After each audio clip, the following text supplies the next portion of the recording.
Oi, série Barra Juntos da Igreja Batista na Barra Funda. Nós queremos pedir que você e sua família possam fazer uma roda de oração com gratidão e petição, que vocês possam também cantar uma música, e a nossa sugestão é a música Casa da Rocha, do cantor Márcio Fofu, e que vocês também meditem na Palavra de Deus. Para hoje eu quero novamente trazer o personagem de Salomão. Nós já conhecemos um pouquinho sobre Salomão e a escrita dele no livro dos Provérbios, e novamente eu proponho que nós possamos conhecer Salomão, mas agora no livro de Eclesiastes. Então vamos pensar um pouquinho no que é o livro do Eclesiastes. O livro de Eclesiastes é um orador que fala perante a eclesia, a congregação, a igreja, a comunidade, a reunião, a assembleia de pessoas. Este homem é um sábio, é uma pessoa que está ali fazendo reflexões, e neste caso é Salomão. Você já sabe que Salomão foi o homem muito famoso na Bíblia, no Antigo Testamento. Se nós pegarmos ali o período dos reis de Israel, Salomão foi o terceiro rei, filho de Davi, e quando Deus pergunta para Salomão o que você quer, Salomão pede para Deus sabedoria e conhecimento. Hoje nós vamos para Eclesiastes, onde contém sabedoria, e sabedoria de Salomão, um homem que meditou sobre a vida, um homem que fez reflexões desde as injustiças até a satisfação com aquilo que você tem, que Deus te deu. Mas também é um homem que está duvidando das coisas, um homem que vai falar que as coisas, tanta ilusão nessa vida.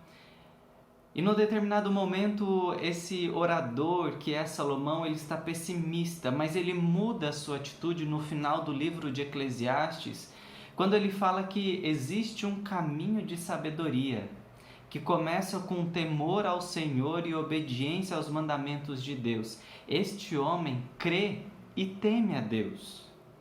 Este homem sábio meditou lá em Eclesiastes capítulo 4, dos versículos 4 a 12, a respeito da nossa vida prática, da nossa vida diária. E o texto de hoje, ele fala sobre duas áreas na nossa vida. A primeira área é a área profissional, a segunda área é a área relacional. Então, se nós pegarmos os versículos 4 a 6, a reflexão aqui é sobre a nossa área profissional, sobre o nosso trabalho, onde ele fala que as pessoas se dedicam tanto para ter sucesso no trabalho, se aperfeiçoam tanto no trabalho, é para ser melhor do que as outras pessoas, é para ganhar mais do que as outras pessoas. Isso é ilusão. Toma cuidado com esse estilo de vida, porque você está correndo atrás do vento. O sábio fala assim: é melhor você ter pouco numa mão com paz de espírito do que você ter muito nas duas mãos, mas sem paz de espírito. Ter muito em duas mãos é uma vida muito triste, que não vale a pena ser vivida. Essa é a primeira reflexão para nós aqui em Eclesiastes capítulo 4, que é a área profissional. A segunda área que o sábio vem trazer aqui, uma exortação para nós, é a área relacional, que é a nossa vida comunitária. Ele fala que é muito ruim viver sozinho. Uma pessoa sem casamento, sem filhos, sem irmãos, uma pessoa que não tem amigos, que só trabalha e que só se dedica ao trabalho, é uma vida muito triste. E para quê? Para que viver uma vida assim, deixando de aproveitar as coisas boas da vida? Uma vida assim é muito triste. E ele fala que viver em comunidade é muito melhor por causa de quatro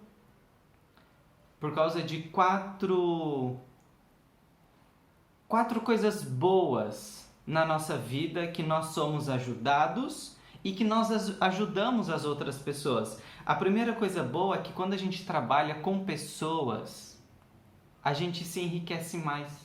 A segunda coisa boa é que quando você cai, outra pessoa cai, você é levantado ou você pode levantar outra pessoa.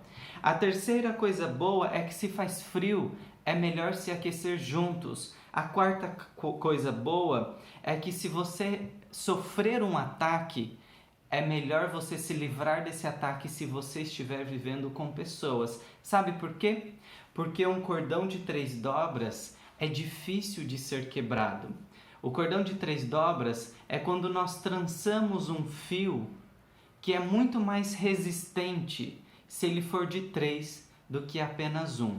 Eu quero te desafiar, você e sua família, para que vocês leiam, releiam Eclesiastes capítulo 4, versículos 4 a 12, e que você faça uma reflexão na sua vida com base nessa época que nós estamos vivendo, de distanciamento social, onde tivemos que frear o nosso trabalho, a nossa área financeira e as aglomerações, e precisamos viver em família.